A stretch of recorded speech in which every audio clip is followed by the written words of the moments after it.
Break के बाद आपका स्वागत है। आप देख रहे हैं प्राइम टाइम और आज प्राइम टाइम में बात कर रहे हैं नया दौर नए समीकरण की। ममता बनर्जी की हुंकार आज दिल्ली से सुनाई पड़ी है और इसमें शरद यादव का पहुंचना क्या नए समीकरण बनकर निकल कर सामने आएंगे, आज इसी में हम चर्चा कर रहे हैं प्राइम टाइम डिबेट में।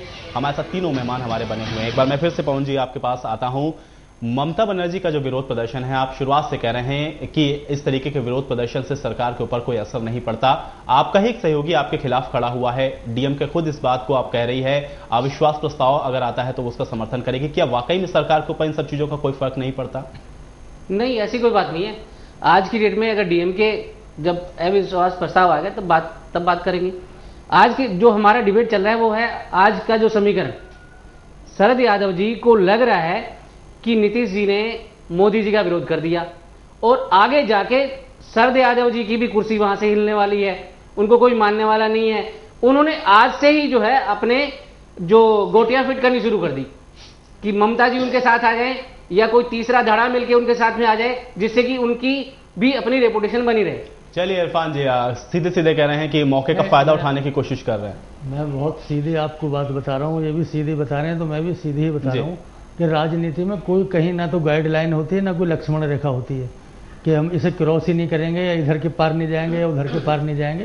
राजनीति का मतलब तो राजनीति है। अब वो उसके लिए जो भी जहां भी जैसा अवसर आता आदमी राजनीति करता है।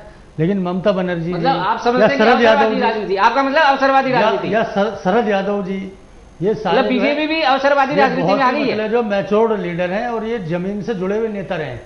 ममता बनर्जी जमीन से जुड़ी हुई नेता नहीं, मेरी बात पूरी करने दीजिए।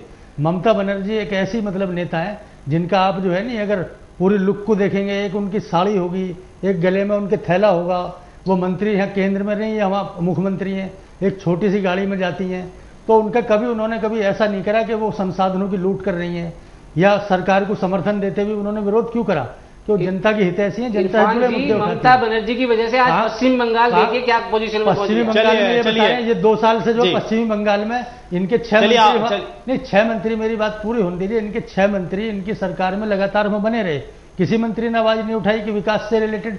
अब जैसे ही अगर वो सरकार से बाहर हुई है, अभी नहीं लग रहा उन्होंने तो पश्चिमी बंगाल में कुछ नहीं करा, तो इनके लिए क्या होता है कि इनके वो अगर सूट करे तो कड़वा कड़वा थू और मीठा मीठा गप की इनकी कांग्रेस की आदत है, तो इससे कोई भला इनका होने वाला नहीं है। चलिए इरफान जी, आपके पास भी आऊंगा मैं। इस वक्त केसी त्यागी जी जेडीयू महासचिव हमारे साथ जुड़ चुके हैं। केसी त्यागी जी, आपका स्वागत है हमारे कार्यक्रम में। आपसे मैं सबसे पहला सवाल यही है कि आज जिस तरीके से ममता बनर्जी के ये जो आज आंदोलन हुआ है उसमें जिस तरीके से आज दिखाई पड़े शरद यादव, क्या समझा जाए इसको?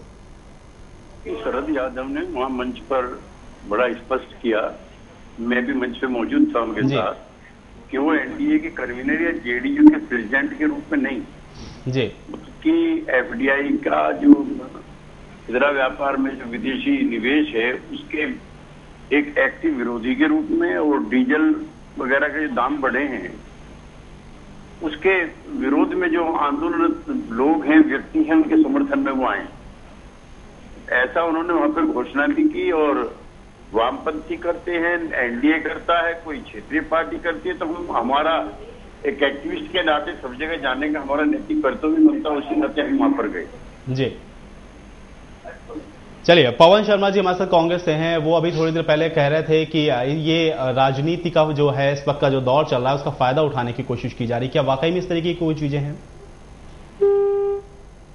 चलिए, केसी त्यागी का लगता है संपर्क हमसे नहीं हो पा रहा है। पवन जी, आप बात इस वक्त सुन रहे थे केसी त्यागी जी की। देखिए, स्पष्ट तौर पे कह रहे हैं एनडीए संयोजक ने ये कहा है कि वो एनडीए संयोजक की हैसियत से वहां पर नहीं गए मंच पर, वो सिर्फ और सिर्फ जो विरोध हो रहा है उसमें वो सम्मिलित हैं। आपकी प्रतिक्रिया क्या है? देखिए, ऐसा है, जब एनडीए संयोजक हैं शरद यादव जी, वो अब चाहे कुछ भी कहें, वो अभी दोनों हाथों में लड्डू रखना चाहते हैं, लेकिन वहां पे जिस हैसियत से गए थे वो एनडीए संयोजक की हैसियत ही थी और दुनिया उनको उसी हैसियत से जानती भी है।